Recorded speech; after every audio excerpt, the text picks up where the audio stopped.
नाम हैदर खोखर। उम्मीद करता हूँ कि आप खैरियत से होंगे।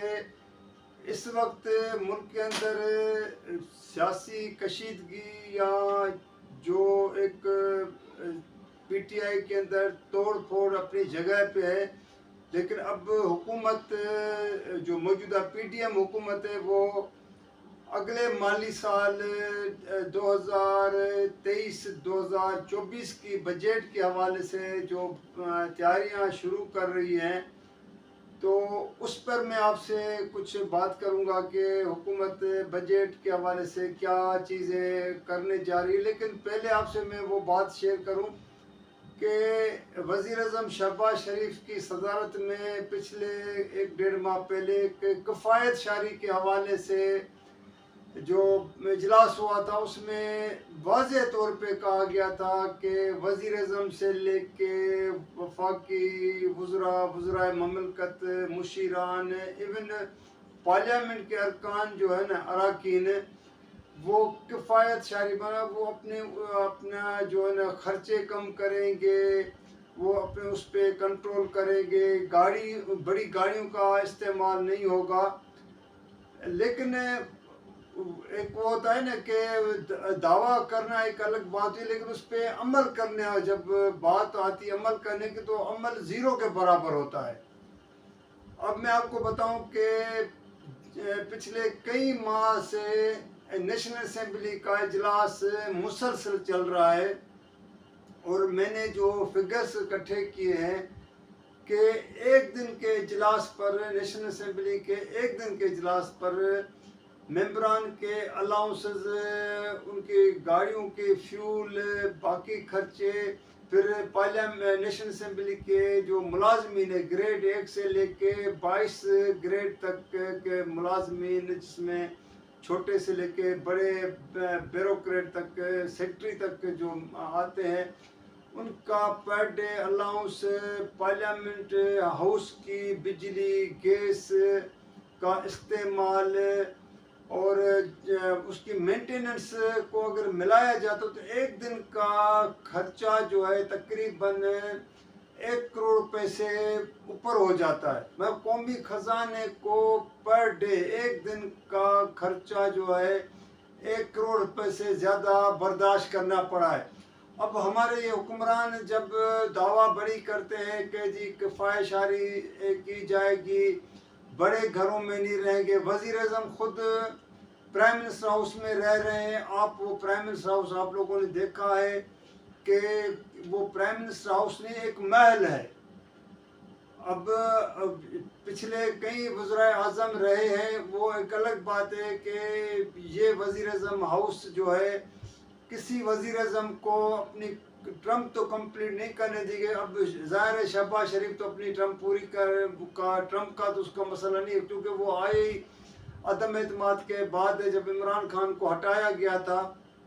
अभी उसके मुद्दत जो है वो 2-3 माह जाके रहती है, लेकिन वज़ीर-ए-आज़म वहाँ रह रहा है। मिनिस्टर जो है, फेडरल मिनिस्टर, वफाकी वज़राए ममलकत, मुशीरान, मिनिस्टर इनकलेब में रहते हैं, जो एक वीवीआईपी एरिया में जो है ना, वो उसके वहाँ पे उनकी कोठियाँ, जिसको बंगले भी कहा जाता है, कोठियाँ बड़ी इनकलेब में कायम है, वो वहाँ रहते हैं। उनके पास बड़ी गाड़ियाँ, लग्जरी गाड़ियाँ, बुलेट प्रूफ गाड़ियाँ इस्तेमाल करते हैं, पेट्रोल की कोई हद मुकर्रर नहीं होती है।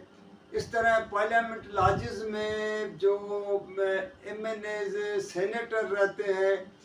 अब मैं आपको हैरान कुन बात बताऊं कि पार्लियामेंट लॉजेस जो एमएनएज और सेनेटर को अलाट किए गए, ये जो रेड जोन में आता है, पार्लियामेंट हाउस के सामने है। इसका लॉजेस का जो किराया है, मंथली किराया है 10,000 रुपये।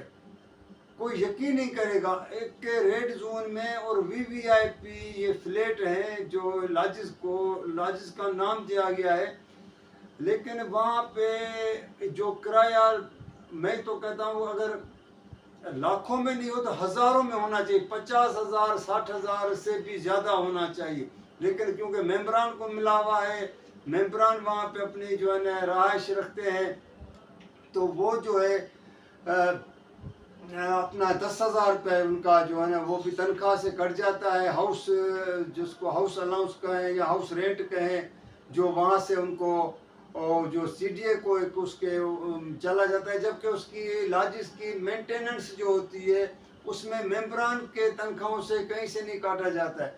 उसका मेंटेनेंस के जितने भी अखराजात होते हैं वो भी सीडीए अपने ख़जाने से जो है ना वो इस्तेमाल होते हैं। जो भी चीज़ें मेंबरान को अगर अपने लाजिस को पेंट कराना हो, अपने सोफ़े चेंज करने हो, बेड चेंज करने हो, इवन जो कहते हैं टाइल्स चेंज करने की बातें आती हैं, तो मेंबरान क्योंकि अपने मुंह से निकालते हैं और फिर वो जो है ना उनको जो है ना वो सहूलतें मिल जाती।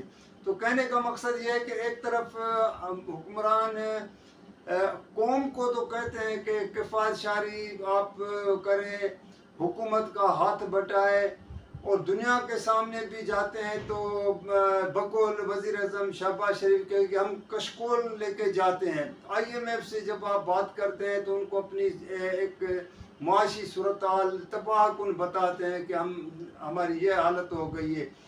डॉलर जो है मुसलसल उसमें जो इजाफा हो रहा है, और मुआशी माहिरीन तो ये दावा कर रहे हैं कि इनसे बजट नहीं बन रहा है। हुक्मरान से वज़ीर ख़जाना इसाक डार के हवाले से कह रहे हैं कि वो पता नहीं कैसे वो फिगर्स जो वो जो एक बजट के फिगर्स होते हैं वो कैसे उनको मैनेज करेगा, उसको कैसे वो बताएगा, कैसे बजट। एक तरफ अब 9 तारीख को अगले माह जो जून में बजट पेश करने जा रहे हैं, तो वो कह रहे हैं कि उससे पहले पिछले दिनों एक जो डेवलपमेंट फंड्स में से जो मौजूदा MNAs हैं जितने भी हैं, अभी तकरीबन कहते हैं कि 217 218 है, क्योंकि 124 MNAs PTI के हाउस से निकल चुके हैं, इस्तीफा दे के चले गए हैं।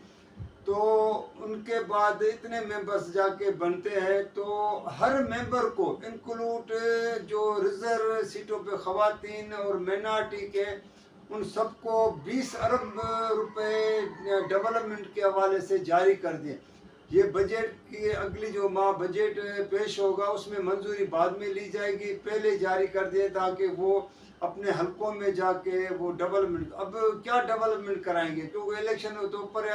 अगर इलेक्शन होता है अक्टूबर में, जो कह रहे हैं कि अक्टूबर में इलेक्शन के इम्कान आते हैं, मुझे नहीं लग रहा है, क्योंकि अभी भी कहा यह जा रहा है कि हुक्मरानों के जहनों में ये बैठा हुआ है कि PTI में जितनी भी तोड़ फोड़ हो जाए, वफादारियाँ चेंज हो जाए लोगों से, वो कहते हैं कि जो पार्टी को छोड़ रहे हैं तो उनसे बाकायदा एक एग्रीमेंट के साथ कि न सियासत में हिस्सा लेंगे, न कोई PTI का तो खैर वो नाम ही नहीं लेंगे।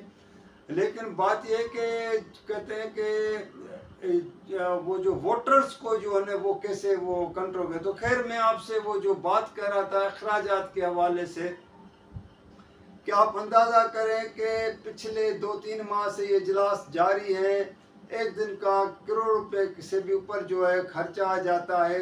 और इजलास में जो मेंबरान की कहते हैं जो इतनी अदम दिलचस्पी होती है कि कई मरतबा कोरम टूट जाता है, लेकिन उसके बावजूद अवाम के लिए कभी भी कोई मेंबरान ने कोई बात महंगाई के हवाले से, अवाम को कोई रिलीफ देने के हवाले से, किसी और चीज़ के हवाले से कभी बात नहीं की। क्योंकि वो उनको सिर्फ या तो जुडिशरी के हवाले से बात करनी होती है, क्योंकि वो हुकूमत चीफ जस्टिस के जिस तरह इख्तियारात को कम करने के लिए बिल पास किए, आज जो वीडियो और ऑडियो लीक्स के हवाले से चीफ जस्टिस की सरबराही में 5 रुकनी बेंच ने अपना फैसला महफूज किया। वो किसी वक्त भी, जब मैं आपसे ये वीडियो पे बात कर रहा हूँ तो हो सकता है जारी हो जाए या किसी वक्त भी हो सकता है। उसमें चीफ जस्टिस ने बहुत सख्त रिमार्क्स भी दिए हैं और हुकूमत को तंबीह भी की है, अटॉर्नी जनरल को पैगाम दिया है कि ये हुकूमत क्या करने जा रही है। ये अदलिया के इख्तियारात इस तरह की चीफ जस्टिस के मुशावरत के बगैर कैसे ये जो कानून साजी करने जा रहे थे, वो चीफ जस्टिस के इख्तियारात कम ही नहीं हो सकते जो हुकूमत ने किए हैं। तो कहने की बात यह है कि इसके अलावा पार्लियामेंट के दोनों हाउसेस, नेशनल असेंबली और सेनेट में कभी भी कोई अवाम के लिए बात नहीं हुई है।